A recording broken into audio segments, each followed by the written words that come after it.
You know, I didn't really say enough last video. There's definitely way more I could talk about for both the Saints and the Pelicans, but there's a lot of nuance that I'm missing. Granted, there's not that much nuance needed to realize that trading Dyson Daniels was probably not the greatest decision, or getting rid of Josh Hart, Nickeil Alexander-Walker, for example, but there's some acquisitions that are on the team that are nice, and I had to go see for myself. So I went to the game Monday against the Spurs, right? Jeremiah Fears, tough bucket. Hey, no foul, that's crazy. Coach agrees, Scott Foster doesn't, but I mean, that's Scott Foster, so you already know what's going on. I had to go see what's up for real. I had to go see the lack of fans that apparently exists, which is true, I suppose. Albeit it's a Monday game against the Spurs, no Wemby, but I mean, it's still the Spurs.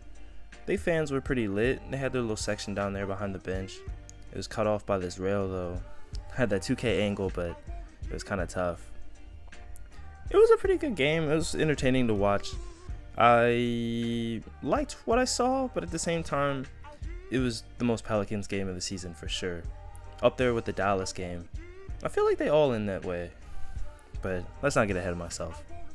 Overall, in a general sense, I see what they're working with. I could see it like watching on television, but seeing it in person, seeing the vibes, like how the fans react to it, how everyone just around, like just the culture that's like within the building.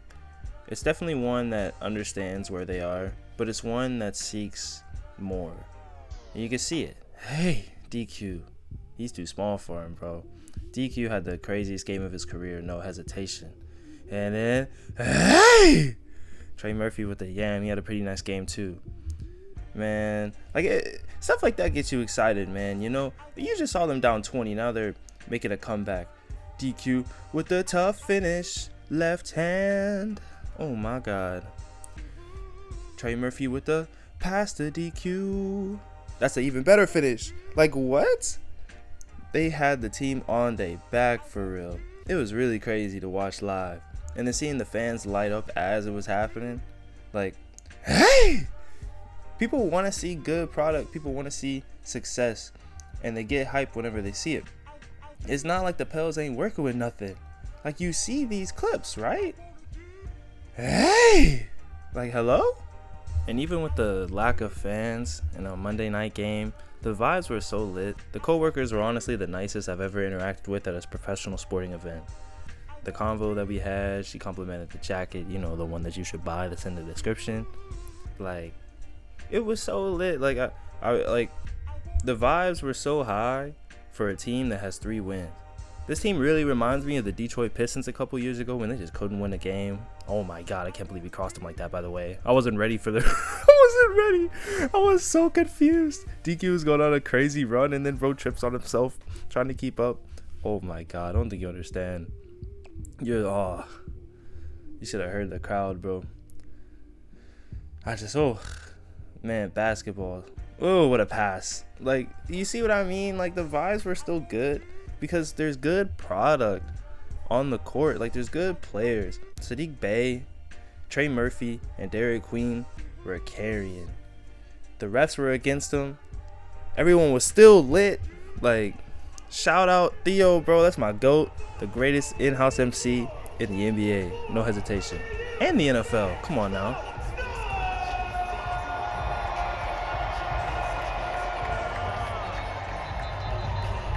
The start of the fourth quarter was kind of crazy, though. They had 4 team fouls in the first minute. But DQ was low-key locking in the interior, and he was still carrying. Like, what?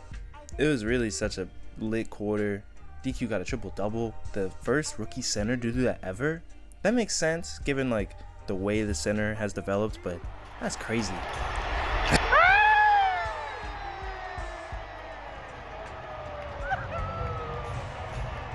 Kind of hard to not get lit whenever your team's coming up in the clutch. They got the trip up cam. They got all the Fire Louisiana music playing. Everyone's lit. I was really locked in. This is a really good game. I'm gonna just let this play out for y'all.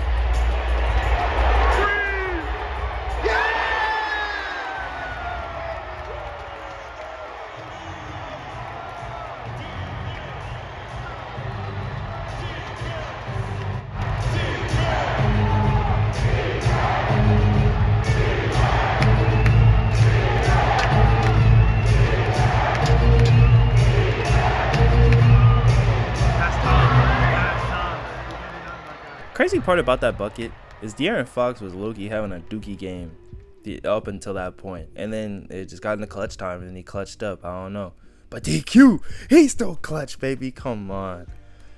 Oh my god, bro, they really on some. They don't got a first round pick next year, and it may come back to bite them, but DQ is low-key worth it, and this draft class low-key gonna be better.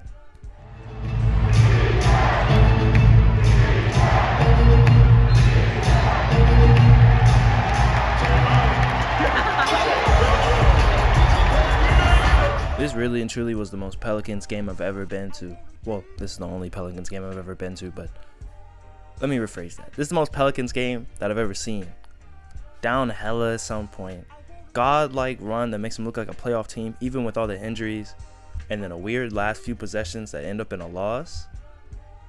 Like, I'm sitting here watching like this play start developing. And I'm like, I see the vision. Because if nothing else, Alvarado can just drive and lay it. But the kick out to Green? Nah, he bricked it. But I get it though. The hot hand, that's his night. He deserves that 100%. If you watch the corner though, he low-key could have kicked it out for a corner 3. Or he could have stepped up a little bit, but you know, that's not here or there. Hindsight's 2020. I low-key thought he was greening that. And then a very valuable vet move by Jose Alvarado. You saw him lift up his chin. That really makes me happy, man. Because even in moments like this, 0.8 seconds left, or I think it was 1.1. Still got a chance for a make. Loss. Saddiq Bey can't finish it out. Pelicans lose. At the same time, I ain't even tripping. That was a really good first game that I've ever been to for the Pelicans. I wish they would have won. Look at these stats lines. Like, what? Herb Jones was handling business. This is his first game back. Still waiting on people like Jordan Poole and DeJounte Murray to play. Still waiting on Zion to get healthy. Like, the 3 like big stars are all hurt.